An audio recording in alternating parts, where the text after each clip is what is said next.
22 years of marriage. And Linda walked away with everything she could carry, everything she could photograph for the attorneys, everything she could point to and say, "That's mine now." The house in Germantown, the joint savings, the retirement split, my 2019 Yasi F-150. Actually, she left me that, which was either generosity or oversight. And knowing Linda, I'm going with oversight. And Biscuit. She took Biscuit. She left me a cardboard box. The box sat in the corner of my new apartment on Poplar Avenue for 3 months. Not because I was avoiding it, because I had other things to mourn first. The house, the marriage, the specific sound of a quiet Sunday morning that I hadn't appreciated for 2 decades and now understood. Too late. Was the sound of a life I'd built and let someone else dismantle piece by piece in a conference room downtown. The box was labeled Frank's old junk in Linda's handwriting, which was, in retrospect, the most expensive piece of inaccurate labeling in the state of Tennessee. My name is Frank Delar, 55 years old, commercial insurance broker, 17 years in the business, operating out of Memphis, Tennessee since 2007. I grew up in Midtown, went to school at the University of Memphis, spent 12 years at Consolidated Risk Partners before the divorce convinced me it was time to move. I am not a man who makes speeches. I'm not a man who posts things on social media. I'm the man who shows up, shakes your hand, remembers your wife's name and your dog's name, and the fact that you like the Titans even though you live in Memphis, and make sure your business is covered in a way that doesn't let you down at 2 o'clock in the morning when the call comes. That is not a job description. That's 17 years of relationship work. And Linda's attorneys valued it at 0, which is fine. You don't have to know what something is worth to hand it to the person who built it. The divorce finalized on November 14th.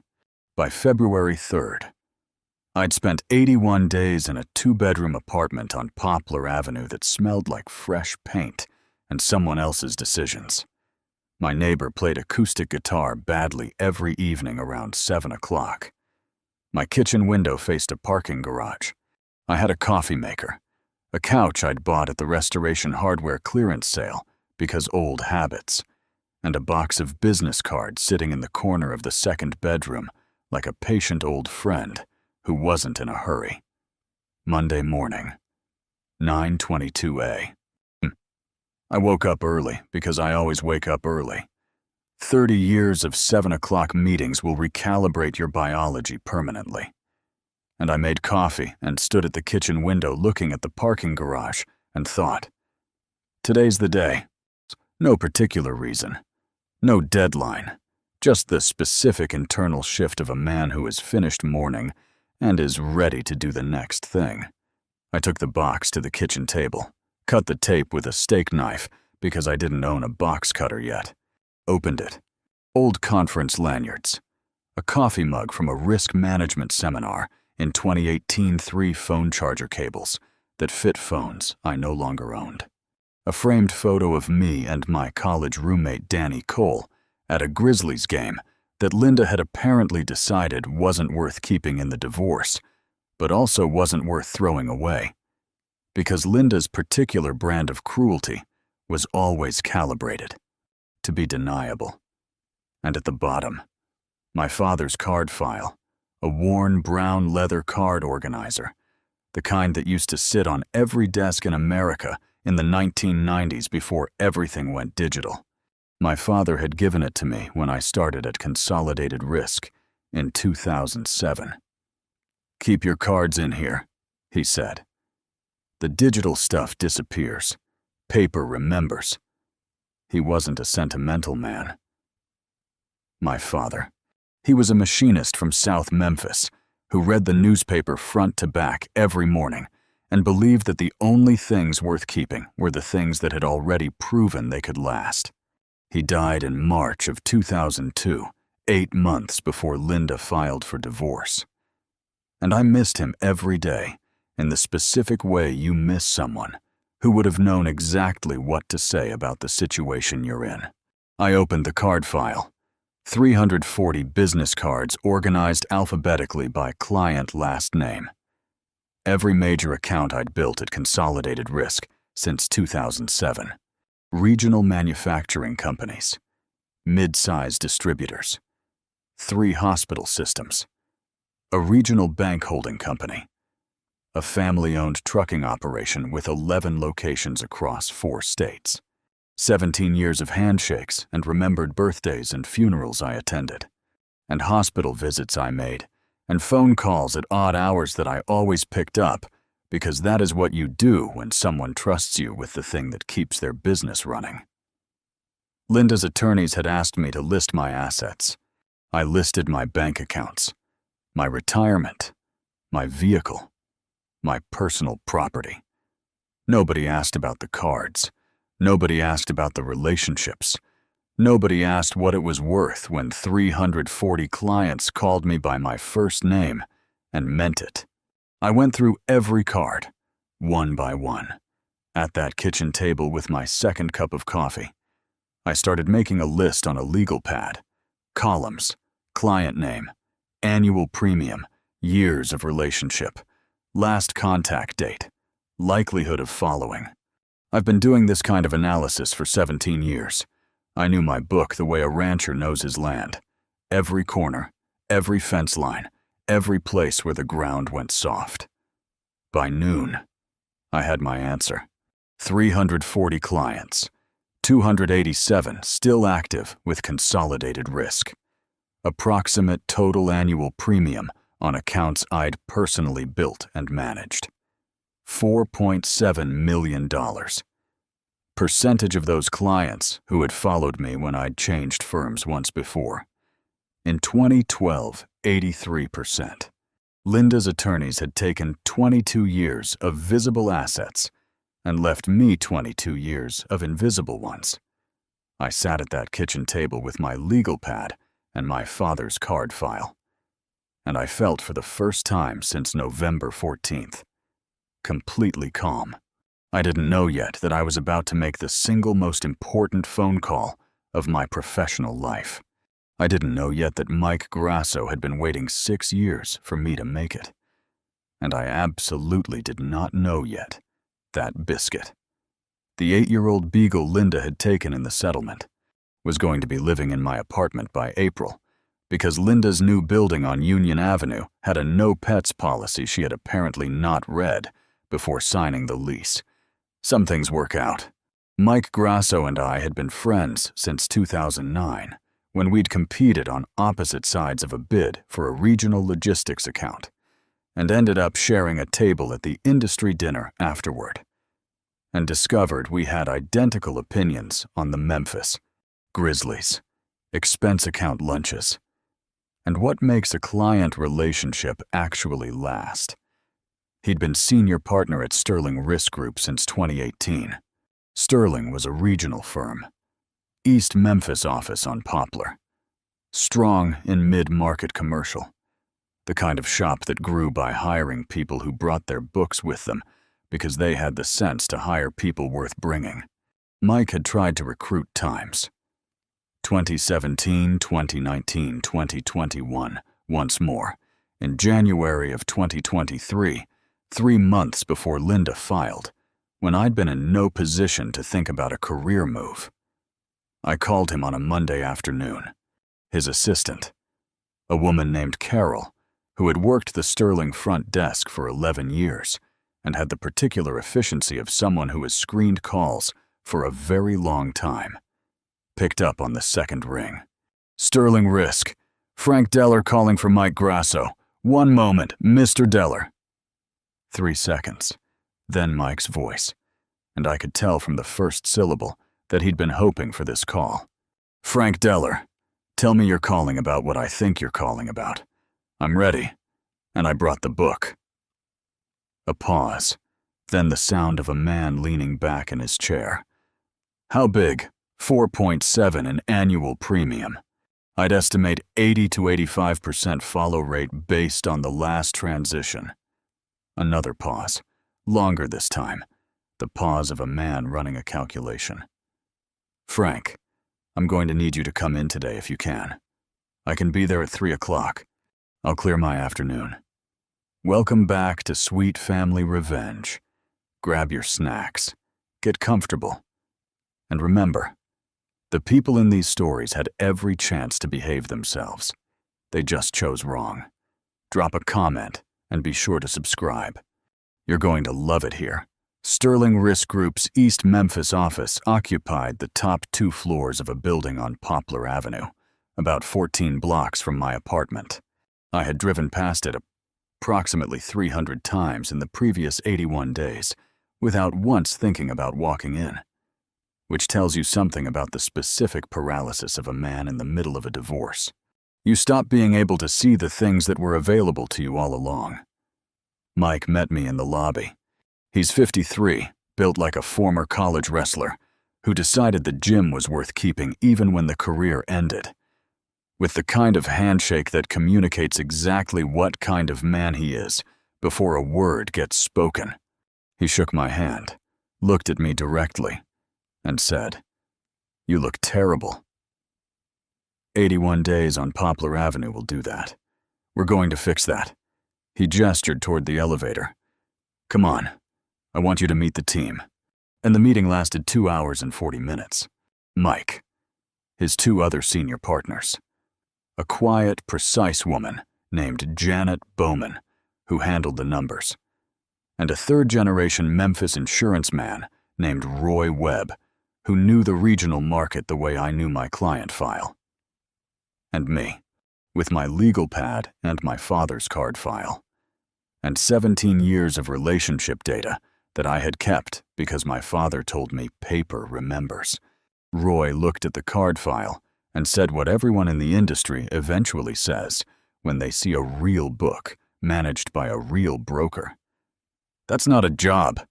That's a business. That's what I've been trying to explain, I said, mostly to divorce attorneys who didn't understand the difference. Janet laid out the structure over the next 40 minutes. Guaranteed base, above-market commission on all transferred accounts, an equity stake in the firm that vested over 3 years, and a performance bonus tied to net new premium in year 1. The total value of the package, including the equity stake at current firm valuation, was considerably more than the joint savings account Linda had split 60-40 in her favor. I signed the offer letter on Wednesday, February 5th. I didn't know yet that the alimony calculation based on my consolidated risk salary, a salary that was about to become permanently irrelevant, was going to create a legal situation that Linda had not anticipated. I didn't know yet that the modification filing would arrive on her attorney's desk with the specific surgical force of a man who had spent 17 years making sure the paperwork was always correct. I knew one thing. The cards my father gave me in 2007, the ones Linda called junk and packed in a box and left in my corner, were about to do exactly what paper always does. They were going to remember. There is a specific quiet joy in doing the work you know how to do after a long period of not being able to do anything. The divorce had lasted 14 months. 14 months of attorneys and mediators and asset lists and conference rooms that smelled like recycled air and anxiety. 14 months of watching a woman I'd built a life with treat that life like an inventory to be divided. And then it was over. And I had 81 days of nothing.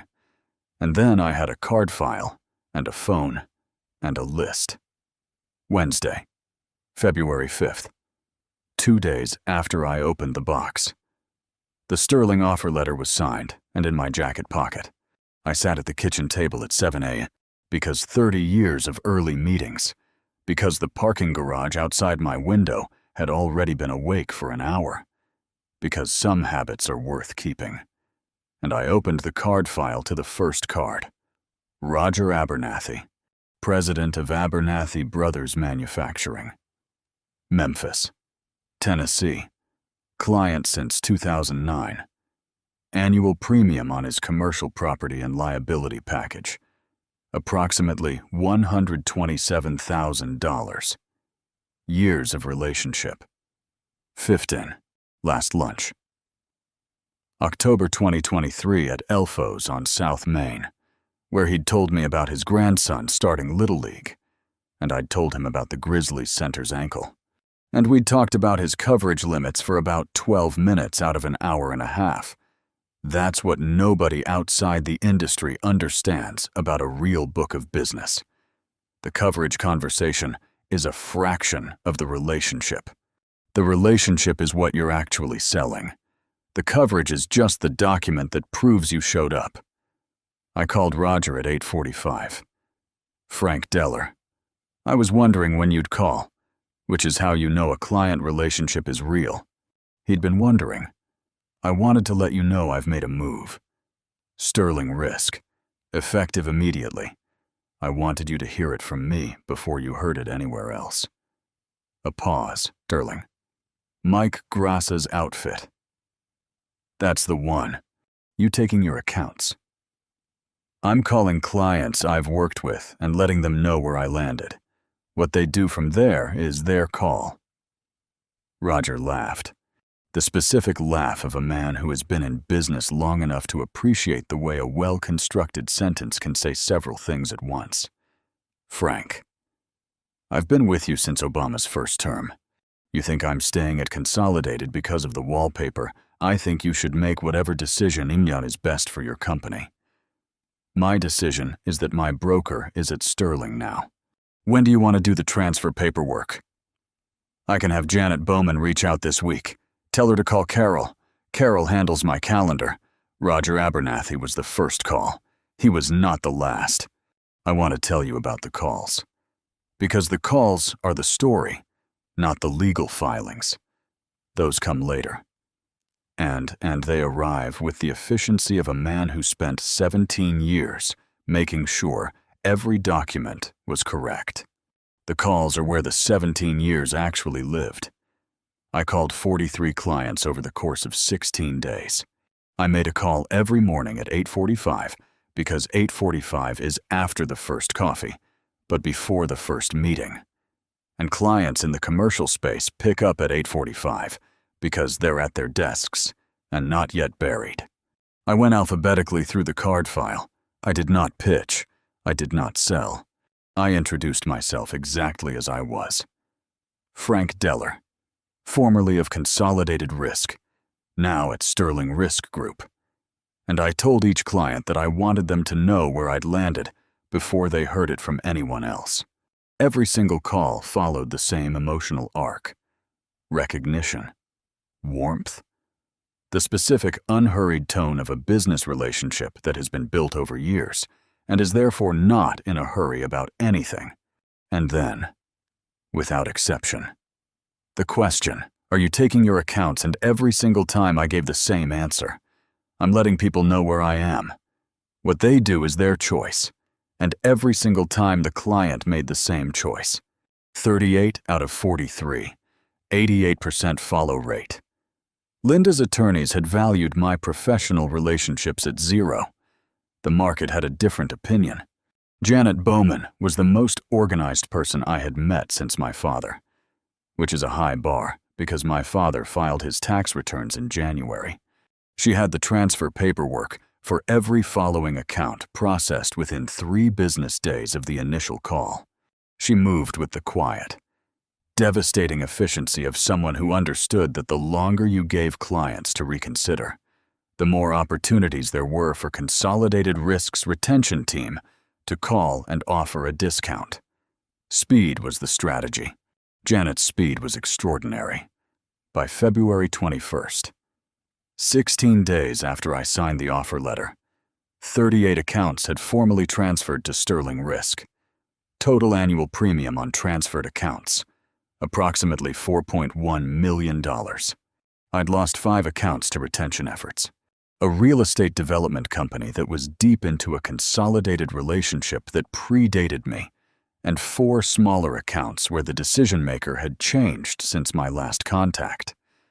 And the new person didn't have the relationship history. 88%.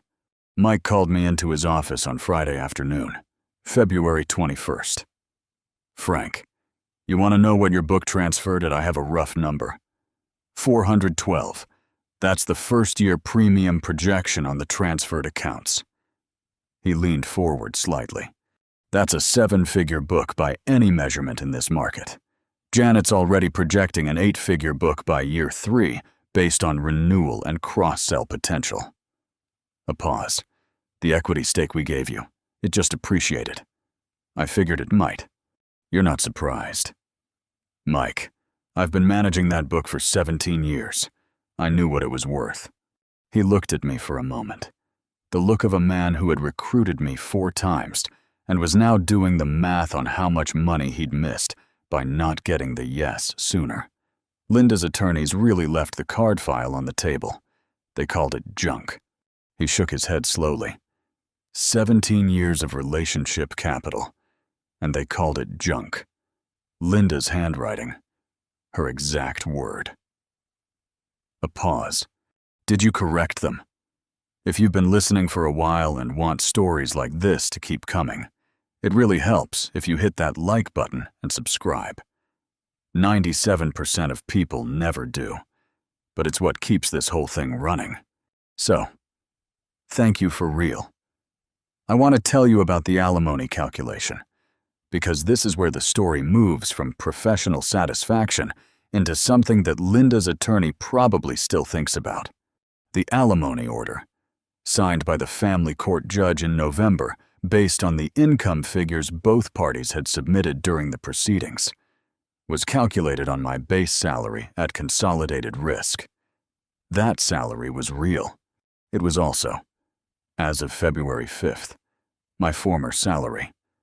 My new compensation structure at Sterling included a smaller guaranteed base, a significantly higher commission rate on the transferred book, and an equity stake in the firm. In the first 12 months at Sterling, my total compensation, base plus commission on the transferred book plus year 1 performance bonus, was 2.5 times my former salary at Consolidated. The alimony order was based on a number that no longer existed. Now. And this is important. I did not conceal this. I did not hide it.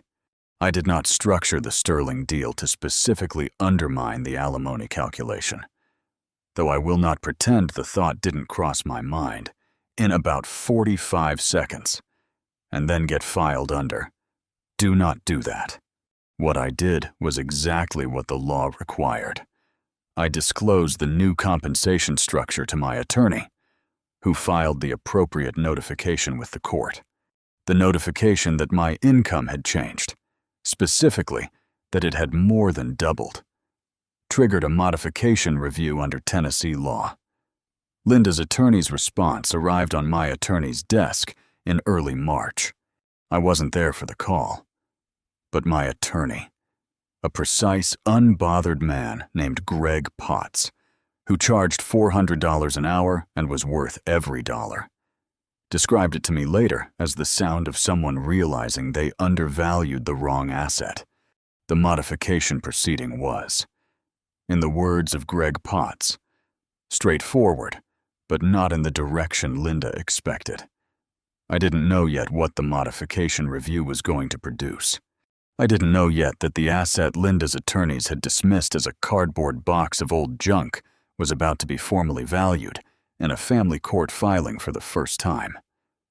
And I absolutely did not know yet that Biscuit was coming home. But I'm getting ahead of myself. Justice, in my experience, doesn't arrive with a thunderclap. It doesn't make a speech. It doesn't post anything. It shows up the way a good broker shows up, quietly, with the paperwork in order, at the precise moment when the other party realizes they should have asked a better question 6 months ago. Monday, March 3rd. Greg Potts called at 9 a.m. "Frank, the modification review is moving. Linda's attorney filed a response last week. What's their position?" Their position is that the income increase was manufactured, that you structured the Sterling deal specifically to inflate your compensation and trigger a modification. Can they prove that A pause? No, because it's not true. And the Sterling offer letter is dated February 5th, 2 days after you opened the box. There's no evidence of prearrangement. The timeline is clean. It is clean because it is clean. I know. I'm telling you their theory, so you understand what we're going to be dealing with in the review hearing. What's the hearing date? April 3rd. What do we need? The Sterling offer letter, your compensation structure documentation, a professional opinion on the value of your book of business at the time of the original settlement. Specifically, what a qualified valuator would have assessed your client relationships at if anyone had asked during the original proceedings. I was quiet for a moment. You want to put a number on what they missed. I want the court to see what they missed, Greg said. There's a difference. The professional valuation of a commercial insurance book of business is not a simple calculation. It involves premium revenue, client retention history, relationship tenure, the broker's professional reputation, and several other factors that collectively determine what a prospective buyer, say a firm like Sterling, would pay to acquire the book in an arm's-length transaction. Industry standard for a well-managed commercial book runs between 1 and 2 times annual revenue, depending on client quality and retention history. My book, at the time of the divorce settlement in November, had been generating approximately $4.7 million in annual premium, at the low end of industry valuation. 1 times revenue. The book was worth $4.7 million. Linda's attorneys had listed it as 0. The difference between 0 and $4.7 million was the number Greg Potts was going to put in front of the modification hearing judge on April 3rd. Not to reopen the settlement. That was not the argument. The argument was simpler and more devastating. The original income assessment used to calculate alimony had been made without any consideration of the primary professional asset that drove that income. The income would have been different if the asset had been properly valued. The alimony calculation should reflect the actual income capacity, not the artificially constrained salary figure from a job Frank Deller no longer held. The valuation expert Greg brought in was a woman named Dr. Patricia Cole, a CPA and certified business valuator who testified in family court proceedings across the Southeast. She reviewed my production records, my client retention history, and the Sterling offer letter. She submitted a written opinion. The book of business held by Frank Deller at the time of the November divorce settlement had a fair market value of between $4.2 and $4.9 million. It had not been disclosed as a marital asset because it had not been identified as an asset at all. It had been identified as a box of business cards.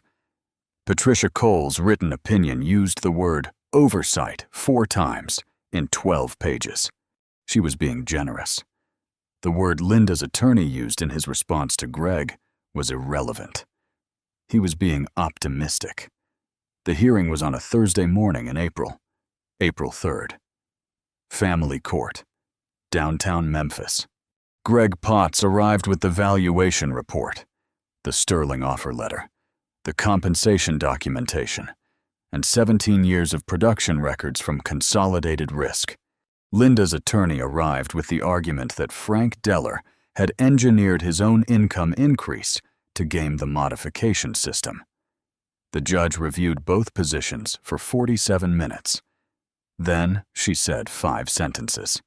The income modification was appropriate, given the documented increase in total compensation. The original alimony calculation had been based on salary information that did not reflect the income-generating capacity of the primary professional asset. The modification would reflect the new compensation structure. The original settlement was not subject to reopening on grounds of undisclosed assets because no fraud had been established, and the court noted for the record that both parties' attorneys bore responsibility for ensuring comprehensive financial disclosure during the original proceedings.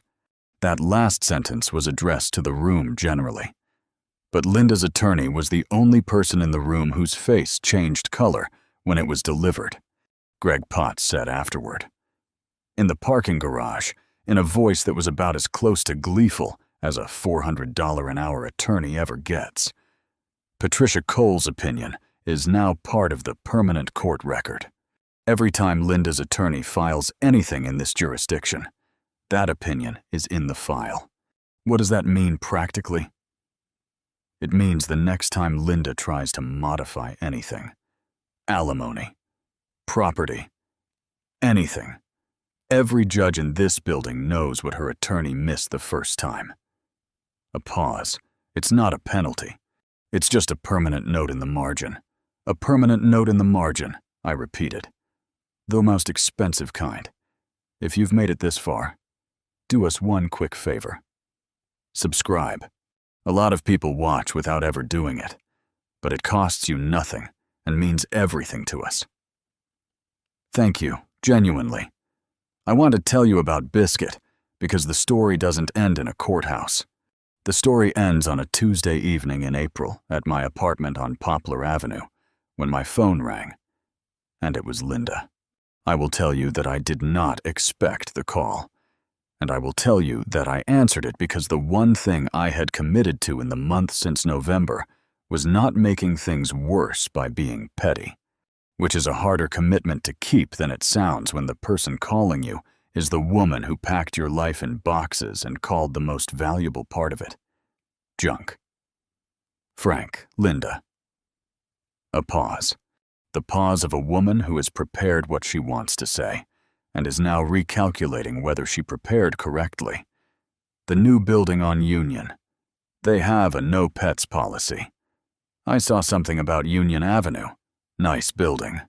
I didn't read the policy before I signed the lease. Another pause. Biscuit can't stay here. I looked at the kitchen window, the parking garage, the particular quality of April evening light that makes even a parking garage look almost reasonable.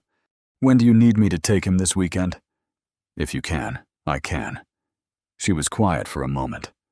Frank. The court thing. Linda. Let's not. I just want to Linda. Send me the address. I'll pick up Biscuit Saturday morning. She sent the address. I picked up Biscuit on Saturday, April 12th, at 9 a.m. from the front desk of Linda's new building on Union Avenue. He was in his carrier with his food, his bed, and the squeaky chicken toy that he had owned since 2019 and refused to give up despite the fact that it had long since lost its squeak. The woman at the front desk, who had absolutely no idea what she was witnessing, handed me the carrier and said, "He's been very patient. He's a sweet dog. He always has been." I drove home to Poplar Avenue with Biscuit in the passenger seat, which is where he had always ridden for 8 years and did not need to be told was still his spot. He sat up straight and looked out the windshield at Memphis going past. East Memphis, Midtown, the building on Poplar with the parking garage view. I carried him upstairs, set the carrier on the kitchen floor, opened the door. He walked out, went directly to the corner of the kitchen near the window, turned around twice, and lay down. The way a dog lies down in a place he has decided is fine. Not excited, not uncertain, just settled. "Yeah," I said. "That's about right. Here is what Linda took. The house in Germantown. The joint savings. 60-40, half the retirement. 22 years of the life we'd built together, and all the ways it can be photographed and itemized and divided in a conference room by people charging by the hour. Here is what Linda left. A cardboard box labeled Frank's Old Junk containing my father's card file and 340 business cards representing 4. $7 million in annual premium that her attorneys never asked about because they looked at a worn leather card organizer and saw nothing worth the question. I joined Sterling Risk Group with an equity stake in a commission structure that more than doubled my income. 38 of 43 clients followed me. The modification hearing established a new alimony calculation based on actual income capacity. The valuation that should have been done during the original proceedings became a permanent part of the court record. And Biscuit came home. I kept the card file on my desk at Sterling. My father's card file, the worn brown leather one he gave me in 2007 when he said, "Paper remembers." I added a few cards to it after the move. New contacts, Sterling referrals, a client I'd gotten through Roy Webb, who turned into a $200,000 account in year 1. I thought about Linda every time I opened it, not with anger. Anger is expensive, and I'd spent enough on attorney fees. With something that felt more like clarity, the clarity of a man who understands, with complete precision, the difference between what a thing looks like and what it is actually worth. She saw a box of old junk. I saw 17 years. Paper remembers. My father knew that. I knew that. Linda's attorneys found out the hard way. The older I get, the more I appreciate ordinary objects that most people would overlook. A worn leather card file, a fountain pen with scratches on the cap, a notebook filled with handwriting that only makes sense to the person who wrote it. None of those things look particularly valuable sitting on a desk. They certainly wouldn't attract attention in an estate sale or behind a glass display case. Yet some of the most important decisions of my life were shaped by what those simple objects quietly preserved. My father understood that long before I did. Paper remembers, he used to say whenever I questioned why he insisted on writing everything down.